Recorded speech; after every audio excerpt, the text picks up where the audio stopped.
Bueno, los datos los conocemos, ¿no? México es el país que tiene el primer lugar en lo que corresponde a la obesidad entre niños y adolescentes y el segundo lugar entre adultos. Este día para lo que sirve es sensibilizar sobre el impacto de esta enfermedad y promover acciones para su prevención y tratamiento. Según la Organización Mundial de la Salud, en México entre el 70 y el 75% de los adultos sufren sobrepeso u obesidad. Bueno, ya le decía yo, primer lugar en obesidad infantil y segundo lugar en lo que corresponde a la obesidad entre adultos. Hablemos del tema.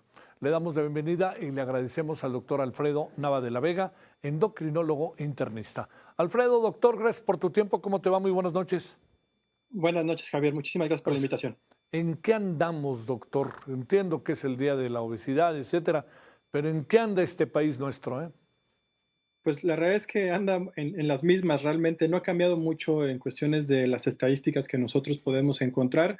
Como bien mencionabas, pues somos de los primeros lugares en obesidad, tanto en adultos y destacando específicamente de los primeros justamente también en obesidad, tanto en niños como en adolescentes.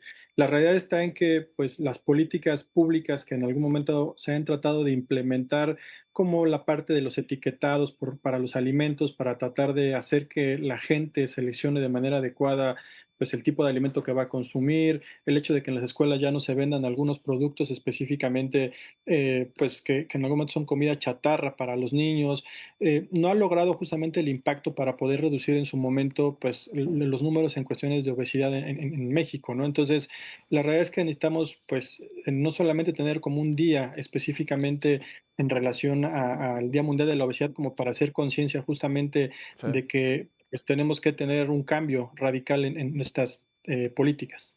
Oye, este, ¿qué es lo que sucede con nuestra sociedad? ¿Es realmente la comida chatarra la que nos echó a andar? Pero porque, digamos, históricamente no teníamos este problema o sí lo teníamos y a lo mejor uno no tiene conocimiento o no tiene memoria. Yo recuerdo que no se hablaba mucho de obesidad, no sé, en los 50, 60, 70, ¿no? ¿Algo pasó?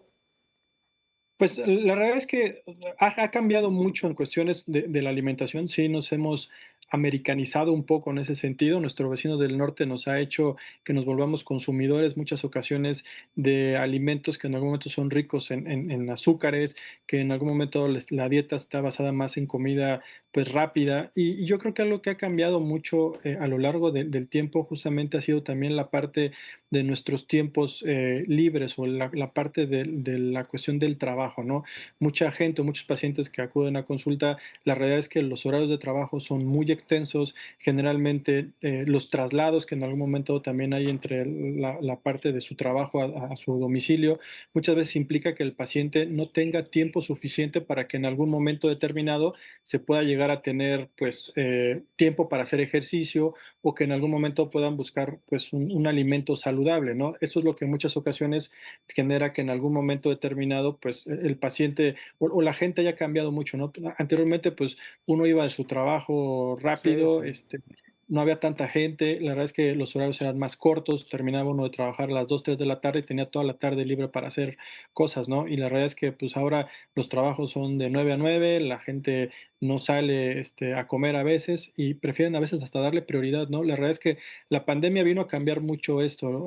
Hay pacientes que en algún momento dado que relativamente hacen home office y que pudiéramos nosotros considerar que tienen más tiempo porque están en casa y no tienen que hacer esos traslados. La realidad es que a veces están más tiempos pegados a su computadora resolviendo temas de trabajo y tienen poco tiempo hasta para ir a comer, cuando uno pensaría que en casa pues es muchísimo más fácil, ¿no? Entonces recurren más rápido a pedir algo para que en algún momento pues no dejen su trabajo pues mucho tiempo, ¿no?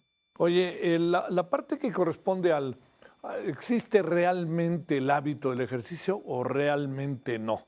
El hábito de caminar, estos hábitos que uno sabe que atemperan en cierto sentido este tipo de problemas. Claro, la verdad es que es complicado que en algún momento dado se considere que esto puede ser un hábito que mucha gente tiene, ¿no? Aquí vemos que hay pacientes que de repente dicen, oiga, es que yo voy al súper o yo voy al mercado, pero la realidad es que no es una actividad física, ¿no?